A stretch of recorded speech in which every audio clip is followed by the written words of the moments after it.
On the last edition of the Humble Skeptic podcast, Dr. T.C. Schmidt made a compelling case for the authenticity of the two passages about Jesus recorded by the first-century Jewish historian Josephus.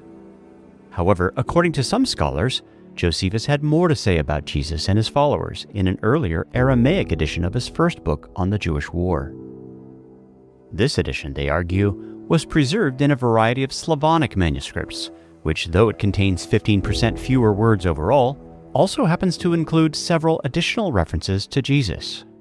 Here's the main passage. At that time, a man came forward, if it is fitting to call him a man. His nature and form were human, but his appearance was something more. His works were godly, and he performed mighty and wonderful deeds.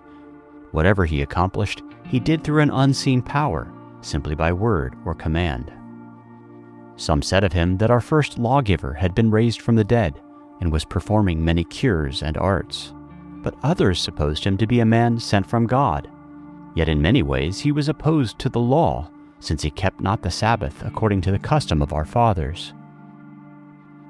Many people followed him and received his teachings, and many souls began to question whether by him the Jewish tribes might free themselves from the hands of the Romans. He often resided on the Mount of Olives facing the city, where he also healed many people. There 150 of his servants gathered, along with a great multitude of others, who, seeing that he had the power to accomplish anything he wished by a mere word, urged him to enter the city and to cut down Pilate and the Romans, and begin to reign over the people. This, however, he scorned. As more people gathered to him, fame for his deeds surpassed all others. Filled with envy, the teachers of the law gave 30 talents to Pilate to have him executed. After taking the sum, he gave consent for them to carry out their purpose. And they took him and crucified him, contrary to the ancestral law. A few chapters later, this version adds that, quote, many followers of the previously mentioned wonder worker appeared and spoke to the people about their master, that though he had died, he was still alive, and they said, he will free you from your bondage. Many of the multitude gave ear to these men and followed their precepts, not on account of their authority, for they were of the humbler sort, some mere sandal makers or manual workers, and others fishermen. So, what are we to think of this additional material about Jesus and his followers?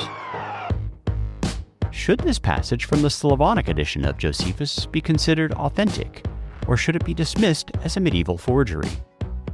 What are we to think about the reference to Jesus as found in the Babylonian Talmud? Was this section added later, or does it preserve a memory of Jesus from those who were opposed to his teaching? On this edition of the Humble Skeptic podcast, I'll discuss these questions and more as I continue my conversation with Dr. T.C. Schmidt, author of Josephus and Jesus, New Evidence for the One Called Christ.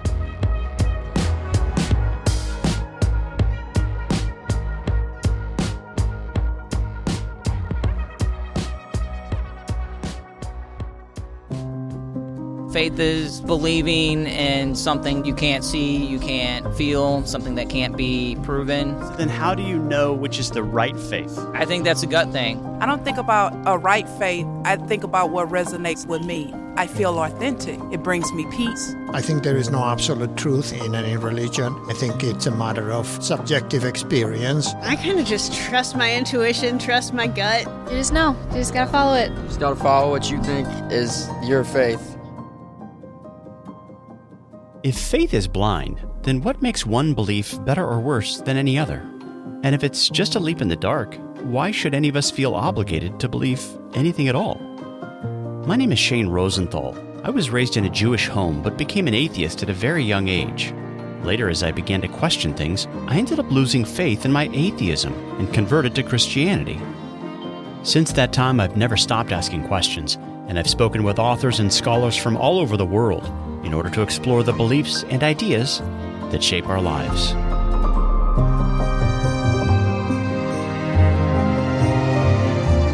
Over the years, one thing I've concluded is this: we're all believers. But because there are so many conflicting ideas and worldviews out there, we just can't all be right. So how do we find the truth?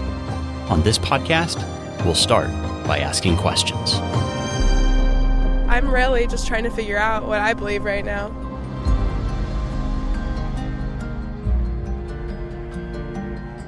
Hey there, welcome back to the Humble Skeptic Podcast.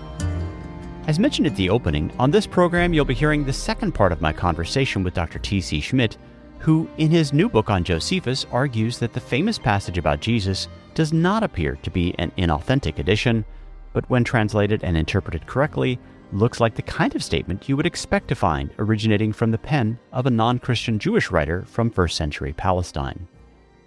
Based on a handful of ancient translations of his famous passage about Jesus, it appears that Josephus didn't describe him as the Messiah, but stated instead that he was simply called the Messiah by his followers. Along those same lines, Dr. Schmidt discusses another feature of the original reading that was preserved by Eusebius and others. Here's that part of our conversation. You say also that in Eusebius' citation of the Testimonium Flavianum, that he refers to a certain Jesus, and that word doesn't appear in the Greek manuscript. Do you think that's another one of these words that dropped out? Yes, that's the second instance where something I think has dropped out.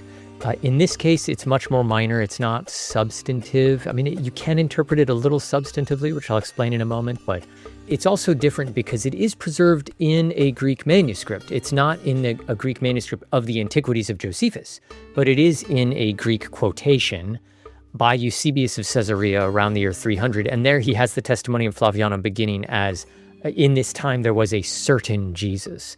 And that phrase, certain Jesus, if you look that up in Greek lexicons, it will say the indefinite pronoun certain used before proper names, like it is in the Testimonium Flavianum, can carry a sense of contempt.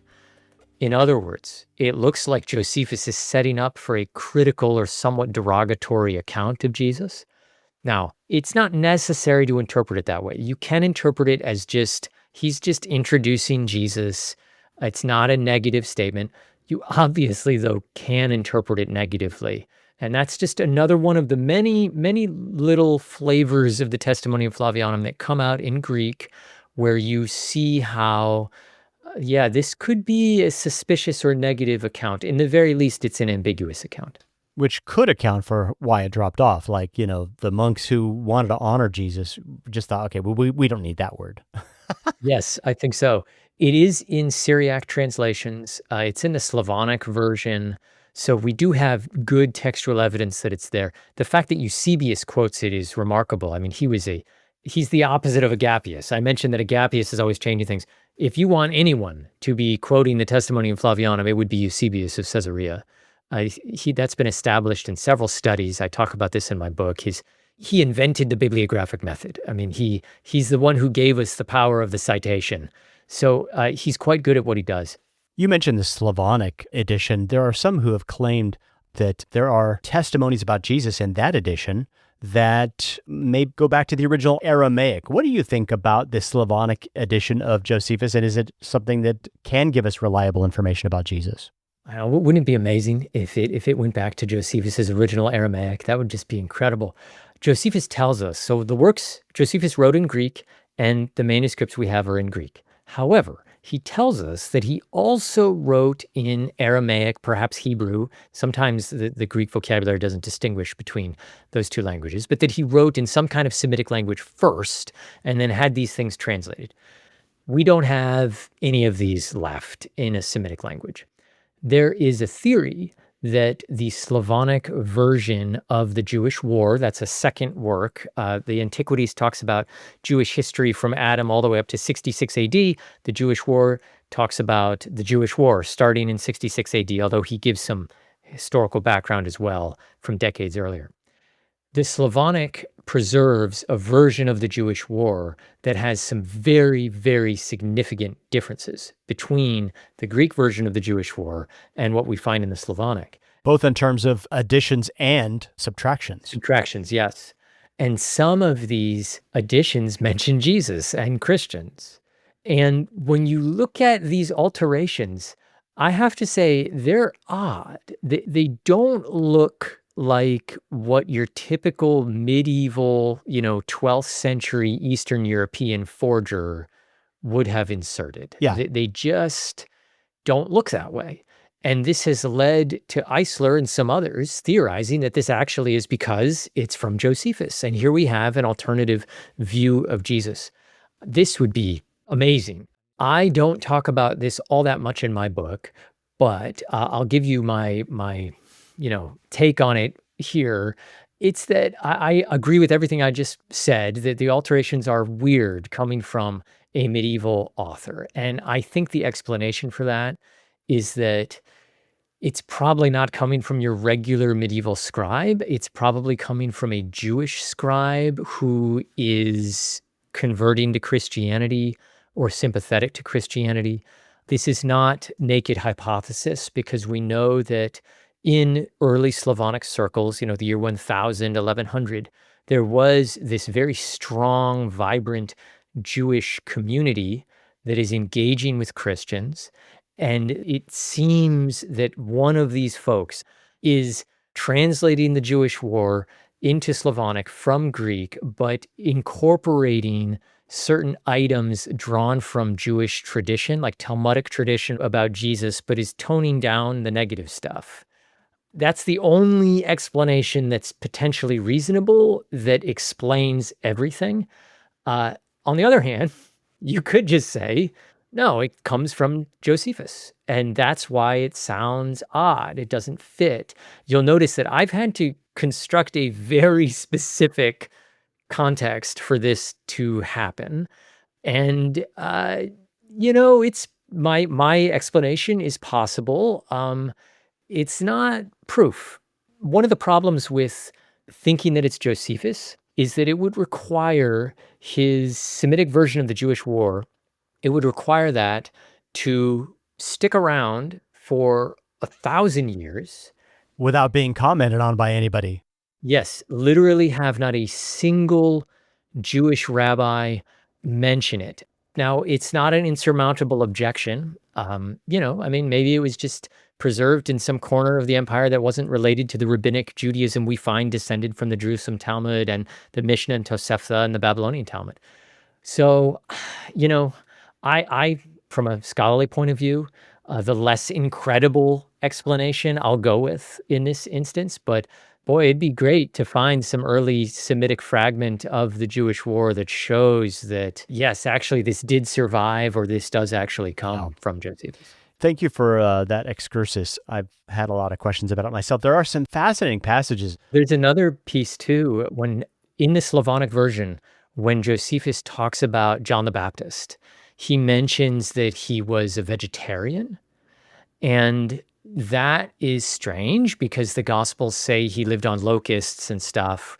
But when you look at the character of John the Baptist, he has a lot in common with Essenes. He's doing a lot of things Essenes do. He's practicing baptism. He's wearing rough clothing.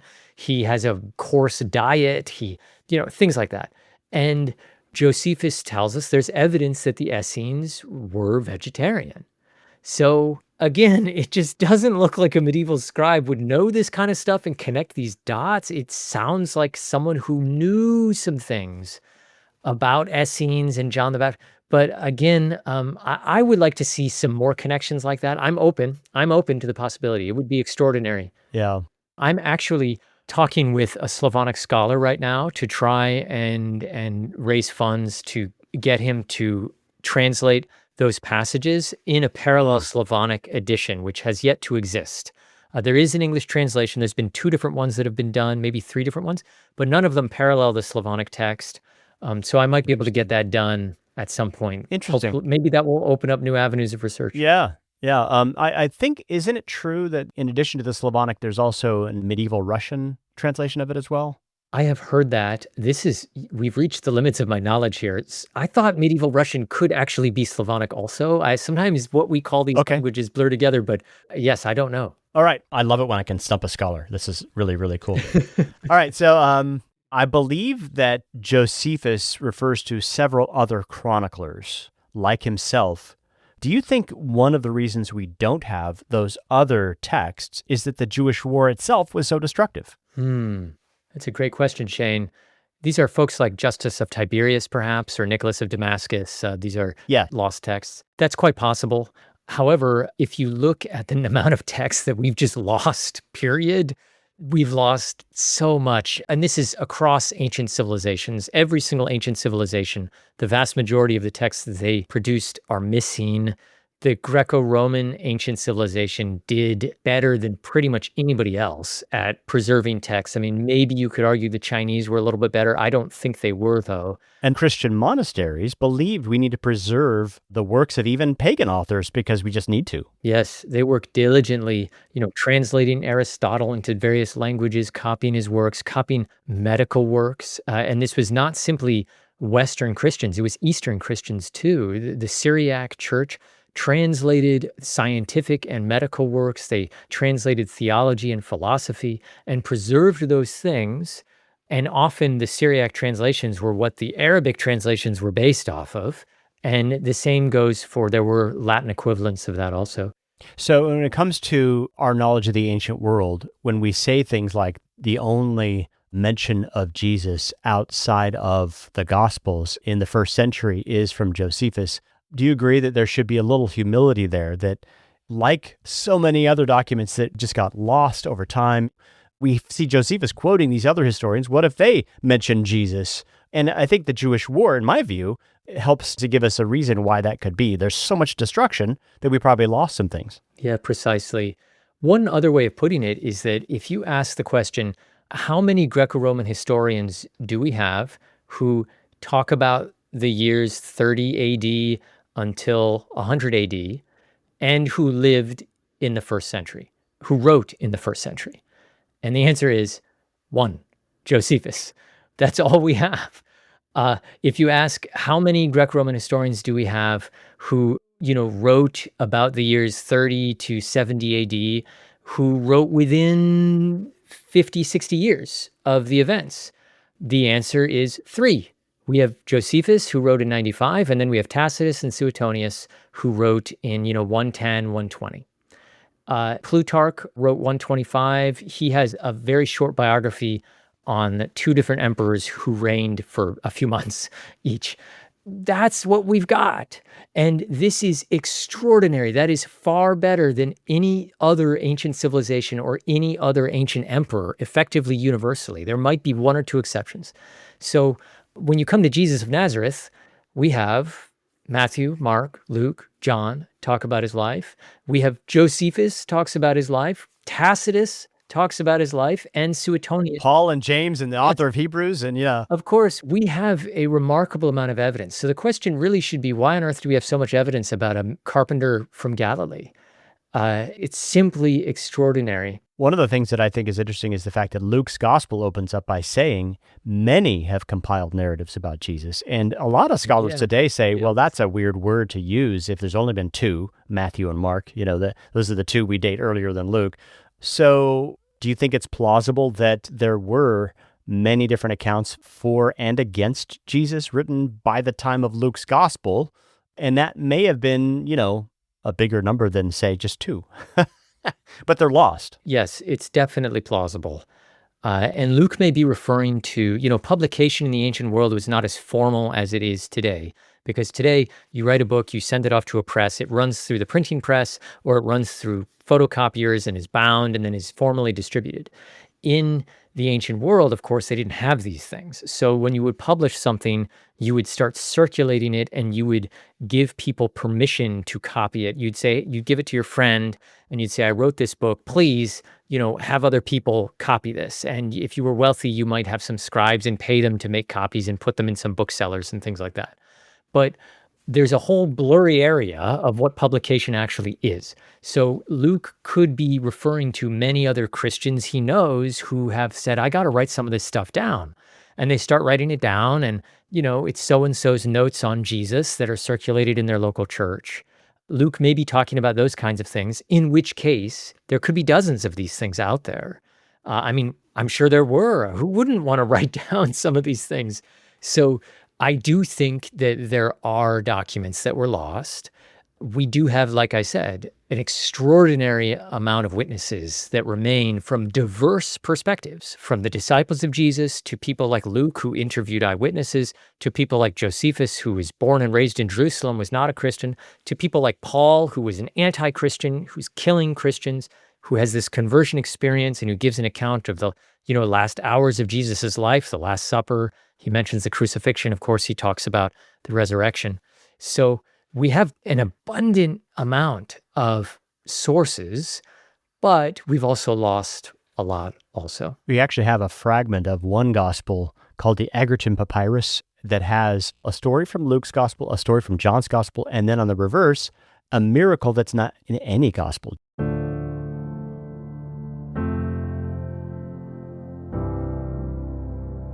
The Egerton Papyrus was first discovered in 1934 and is typically dated from 150 to 200 AD. But it's important to note that this date relates specifically to this fragment only. Estimates about the time of the original composition of this lost gospel range from the late 1st to the early 2nd century, somewhere between 70 and 120 AD. Though the final section of this papyrus is somewhat fragmentary, it contains an account of a miracle of Jesus not mentioned in the canonical Gospels, which some scholars have reconstructed as follows.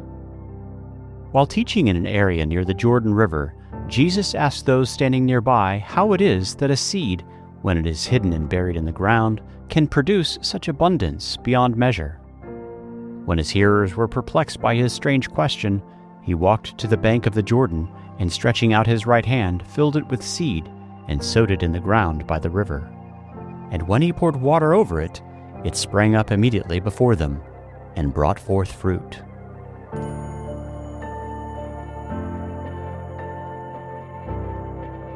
That was, when I read it, I think, okay, that's obviously fake. But then I realized, when I first read the Gospels myself, as a non-Christian, it all looked fantastic and bizarre. And just over time, you kind of get used to the miracles of Jesus. And that's the best explanation that he really was a miracle worker. So I'm wondering if perhaps this fragment, we don't know its provenance, so we can't say it's real because we need more information. But at least it is a possible window into the fact that there may have been others writing about Jesus and they could tell us more information. I think so. And, that miracle, like you said, it's conditioned on our familiarity. It's also conditioned on how it's explained. I mean, some of the miracles of Jesus, if you wanted to describe the same thing, but in sort of an immature, flippant way, it would look ridiculous. I mean, when Jesus tells Peter to go cast his hook out and get a fish with a coin in it, it's a very serious discussion that Jesus has with Peter about taxes. Jesus alludes to himself as being the Son of God. It's this powerful passage. But if you want to take that same action and put it in a different format, it would look just absurd if someone wanted to gussy it up. And so those seeds that are cast, maybe something like that did happen, but that we have this account that's uncontextualized or it's not as sober as it was originally. Who knows? These are all possibilities. At one point in your book, you say that the Gospels repeatedly record that the whole Sanhedrin had gathered against Jesus during his trial, and that this is corroborated by the Mishnah, which says that the whole Sanhedrin was to assemble for the trial of a false prophet. Do you argue that the Mishnah is a reliable source for information about first century Jewish life and culture? I do, with some qualifications. Anytime you use something like the Mishnah or the Talmud to try and shed light on the first century, you always have to be wary that this is a communal document that's been worked on over generations. There's going to be some 3rd, 4th, 5th century items that are inserted in there. There also could be things that are older, from the 1st century BC, for example, that might not apply to the 1st century. In this case, I think we can be confident in what the Mishnah says about the Sanhedrin. And that's because when it describes how a trial of the Sanhedrin was to be conducted, what it describes remarkably matches what we find in the Gospels describing the Sanhedrin trial of Jesus. The Sanhedrin tractate in the Mishnah says that for the trial of a false prophet, all the Sanhedrin had to be there. For a regular trial, you only needed, a dozen or 2 dozen folks to be there. But for a false prophet, you needed all 70 or 71 members. And what do the Gospels say? They say all the Sanhedrin was there. The Mishnah also says that the high priest acts as judge. What do you find in the Gospels? You see the high priest is kind of orchestrating this whole thing. The Mishnah says that scribes have to take down the testimony. The Gospels say scribes were present. The Mishnah says that witnesses need to be brought forward and that their testimony needs to be evaluated to see if it's trustworthy or if it's contradictory. And the Gospels say witnesses were brought forward and their testimony did not agree, which leads to the high priest being very frustrated because he can't use their testimony now because their testimony was examined and it was shown to be inconsistent. So the high priest has to come up with some other way to convict Jesus. The Mishnah says when the verdict of execution is read out or is issued, that there's a preference that this person be executed on a Jewish pilgrimage festival when there would be thousands of Jews streaming into Jerusalem. This is so that the execution would be as public as possible.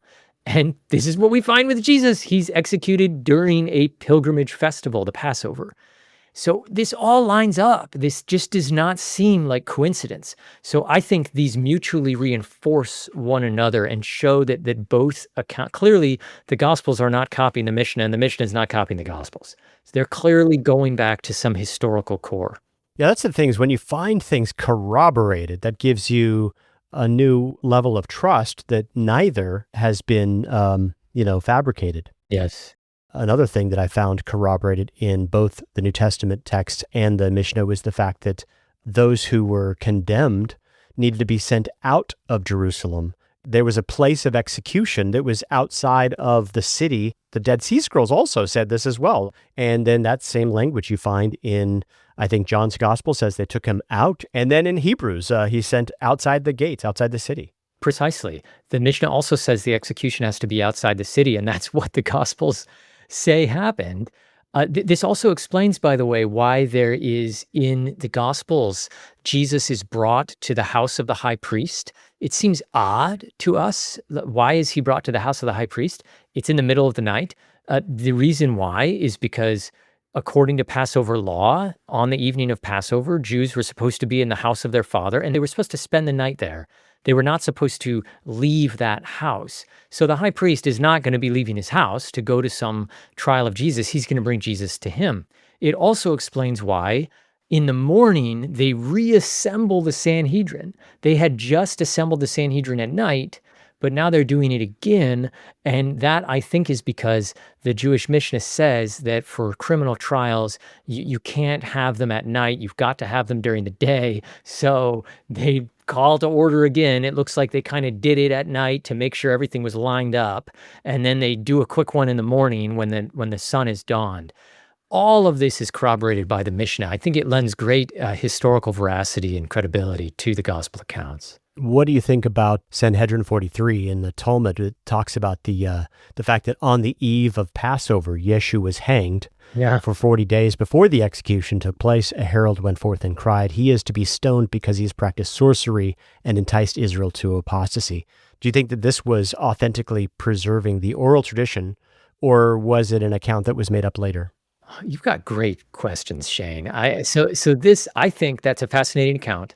I will say a few things about it. One is that the idea of a crier going out, proclaiming this, soliciting evidence, we don't have as far as I'm aware, in the Sanhedrin tractate, I don't believe there's stipulations that this was required, that there needed to be some kind of crier going out proclaiming. But there is clearly emphasis on making a capital trial public, that this is not supposed to be done in secret. It's supposed to be as public as possible, hence the public execution. And you're supposed to solicit evidence. You're supposed to get witnesses.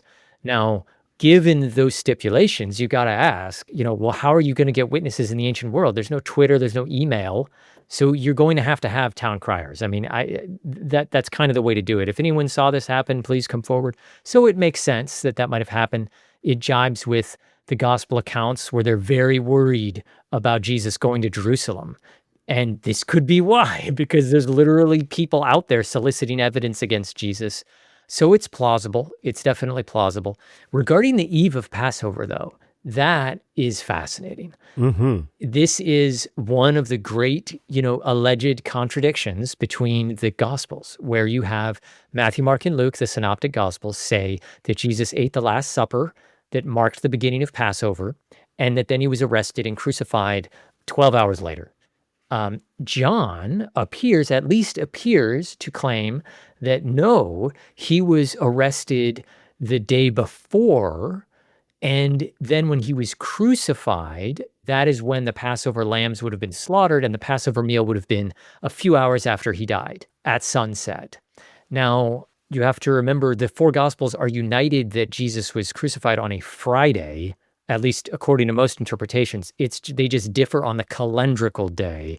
Was this Passover or the day before Passover? Well, there are questions about whether it was a Friday or just the day before the Sabbath. It could have been a ceremonial Sabbath. Yes.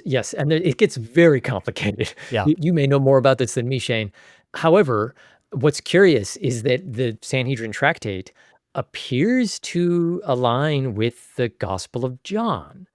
And that has led to all sorts of theories. Another factor in this is that traditionally, not most scholars, but there's been secular scholars who have thought that the Synoptic Gospels are correct. Jesus really was crucified on the Passover. However, John shifted this for theological purposes to make Jesus the Lamb of God. Bart Ehrman argues that. Yes. And there's some problems with that argument, though. One is that Hebrews talks about Jesus being the high priest and, doing the atoning sacrifice, and no one thinks he's claiming that Jesus was crucified on the Day of Atonement. Which would have been in the fall. Yeah. And so just because someone wants to make an archetypical argument that Jesus fulfills the Passover doesn't mean he has to actually physically, be slain when the Passover lamb is slain. He's still slain on the Passover day. It's just not at the precise hour. So I'm a little suspicious of that argument. You have an entire appendix devoted to this subject in your book, and you make the case that the Synoptics and John are not contradicting each other. And part of the way you argue that is that the word Passover doesn't necessarily refer to a single day, but to the entire week-long festival. And I recommend people to read that extra chapter if that's something that they want to explore in more detail. Before we wrap this conversation up, I have one more question for you. Let me read this statement again, and then I want to pick your brain about it. So, Pilate had Jesus condemned to the cross at the accusation of the first men among us. As I was thinking about that and reading your book, it struck me that we find similar language in the prologue of Luke's gospel. At the very opening sentence, he says, "Inasmuch as many have undertaken to compile a narrative of the things that have been accomplished among us." And that among us language seems to include Luke himself as well as his addressee, Theophilus. Would you agree? Do you mind if I just take a quick look at the passage? Sure. And look at the Greek here. Yes, I think that Luke is talking about eyewitnesses. I think he's including himself. I've just glanced at that. And from what I know of Luke, he did witness part of the Acts, the second portion of his volume. Yeah, but this would be the first we statement, if you think about it. The first we statement is right there in verse 1 of chapter 1. I agree, yes. I think Luke he's certainly including eyewitnesses whom he knows, potentially also himself. And he uses a slightly different Greek construction. He uses a different prepositional phrase there, meaning the same thing. It's synonymous that Josephus says. With Josephus, though, I'm glad you highlighted this. Josephus is the first men among us, and that phrase "among us" is just another tag, another marker that Josephus lays down, emphasizing that he personally was acquainted with some of these people.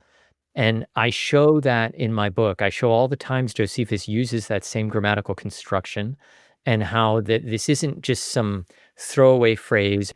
Josephus is marking an object that the speaker has direct familiarity with.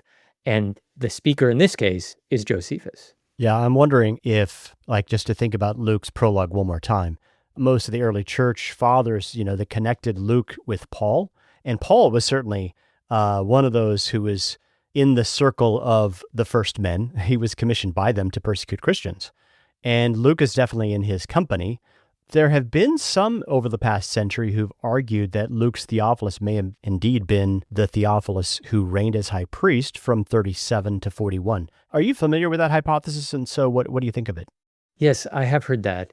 It's one of those, it all turns on the name Theophilus, that the recipient of the gospel in Acts shares the same name as the high priest. Same name and same title. Most excellent is, that's a form of address that Luke uses elsewhere of governors and ruling officials. Oh, interesting. Oh, I did not know that part about the theory. Okay, well, that's another little piece there. So it's possible. One thing, though, that makes it, I feel, unlikely is that he talks about, so Theophilus is descended, the high priest Theophilus is descended from the most illustrious family in Jerusalem in the first century. It's the family of Annas. Annas is mentioned in the Gospel of John. He's the high priest emeritus. He's the power behind the priestly throne, so to speak. Luke also mentions him. Josephus also mentions him. And this Annas went on to have 5 sons, all 5 of whom went on to become high priest. And some had been high priest before Jesus was crucified. Several were high priests after Jesus was crucified. And Caiaphas was not the son of Annas, but was the son-in-law. So he had 5 sons and a son-in-law who became high priest. The reason why I find it a little hard to believe that this particular Theophilus Luke writes to is the Theophilus of the high priesthood is that Luke talks about this high priestly family. And he mentions, for instance, that in one case, all the high priests, the family of the high priests were at this interrogation of the apostles in the book of Acts. Acts 4. Yes, Acts 4. And it doesn't seem like he's writing to someone who would have been there personally or who knew these people personally as brothers and fathers and uncles. It seems like either this individual whom he's writing to was simply the sponsor, which it's possible, just was the sponsor, but his audience is really elsewhere, or that this person just shares the same name, and that's why Luke is writing to him. There was a German scholar by the name of John David Michaelis in the 1700s. He was one of the early advocates of the hypothesis, and he said, seen this way, it kind of becomes, in my words, like a written affidavit setting the record straight, submitted to the highest authority in the land, but also published broadly. So because it's also at the same time published broadly, it would then have explanatory things that Theophilus himself would have known. It's certainly possible. There's fascinating connections, and we know that there were many, Luke says, many priests were becoming followers of the way in the book of Acts. So it's possible. I would withhold judgment, but it's definitely possible. I'm not one of those hyper-skeptical scholars that, I always want to avoid knee-jerk reactions. Clearly, right. This is a possibility. I'd like to see a bit more evidence before I commit to it. Well, since we have a little bit of extra time, I'll give you the strongest evidence from my perspective because I'm writing a book about it. And that is in chapter 24, there is a chiasm in which Joanna, the disciple of Jesus mentioned in chapter 8, verse 3, who is the wife of Chuza. The word epitropos is his position. It's the word that Philo uses for Joseph under Pharaoh. He's the second in charge. Okay, yeah. So Joanna is a person of nobility. Yes. She comes up again in the resurrection account, and she's the center of the chiasm. So you have this lengthy chiasm from verse 1 to 12, and she's at the center. And the question is, why is she significant? But an ossuary was discovered in 1983, which says Joanna, the daughter of Johanan, son of Theophilus, the high priest. Oh, it says high priest? Yes, it does. It says high priest. Wow. So there we have external archaeological data. The only 2 texts in the ancient world that mention both a Joanna and a Theophilus are the Gospel of Luke and this artifact. Yeah, interesting. And so if it's his granddaughter, that would explain the chiasm, that she's central to Theophilus. She's the key witness, the key female witness of the empty tomb because she's important to Theophilus, and his readers would have known it. Interesting. That's fascinating. I'll send you my the book that I've written so far. I'm still working on it. Yeah, I would love to read it. One thing I'll say in favor is that we have this unfortunate idea that, Jerusalem in the first century was like New York City, where you have millions and millions of people. They could never all know each other. Jerusalem is a much smaller city. You're talking about, a city of probably the 100,000, but the number of elite are going to be much smaller than you would have as the number of elite in a place like a percentage of the population as you would in New York City. So these people all know each other. They all know each other. They see each other constantly. And I bring this up to some extent in my book because you mentioned, Luke's connections with Paul. Well, remember, Luke was connected with Paul. Paul was connected with the high priests. He says, I received letters from the high priests. And we know from Josephus that those high priests must have been of the family of Annas. They must have been of the family of Theophilus because every single high priest in the 30s was a member of that family. So we know that Paul had connections with this high priestly family. Paul's connected to Luke. We also know that Paul was connected to Rabbi Gamaliel. He says, I learned at the feet of Rabbi Gamaliel. Josephus tells us Gamaliel was the head of the Sanhedrin. Sorry, we know that from the Mishnah and the Talmud, that Gamaliel was the head of the Sanhedrin.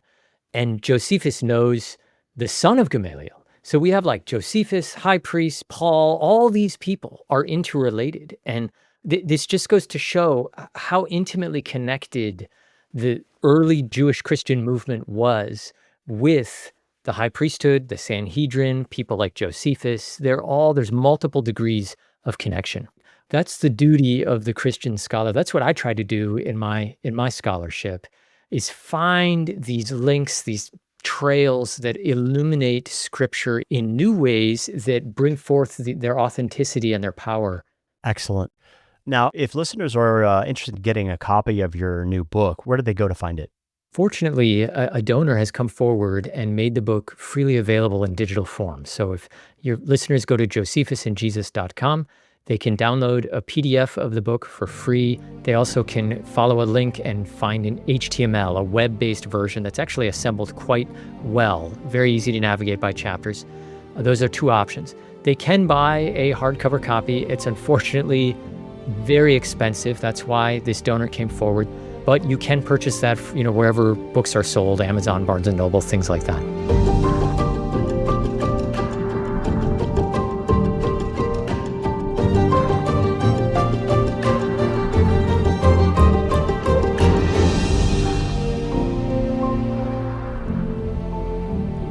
Well, folks, you've been hearing from Dr. T.C. Schmidt, author of Josephus and Jesus, New Evidence for the One Called Christ, published by Oxford University Press. And as he just mentioned, you can read that book online or download a free PDF copy of the book at josephusandjesus.com. By the way, in case you're interested, as promised, I sent a copy of my book, Luke's Key Witness, to Dr. Schmidt following the interview, and he wrote me back a few days later saying, quote, I very much enjoyed reading your book. You have convinced me that Luke probably used Joanna as a significant source, and that it is plausible that she was the granddaughter of Theophilus the high priest, the dedicatee of Luke's gospel, end quote. If you'd like to get a pre-release PDF copy of my book, Luke's Key Witness, we'll send it to you when you support this podcast by becoming a paid subscriber or by making a gift of any size. Also, if you'd like to read some of the additional statements about Jesus from the Slavonic edition of Josephus, I've included some of the most important selections, along with a short commentary, toward the end of my 35-page PDF resource titled Josephus and His World. So if you'd like to download a copy of this resource, along with a copy of my book, Luke's Key Witness, we'll send both of these resources to you when you upgrade to a paid subscription or make a gift of any size. For more information, simply head to humbleskeptic.com. That's humbleskeptic.com. And I look forward to being with you again next time as we discuss the beliefs and ideas that shape our lives.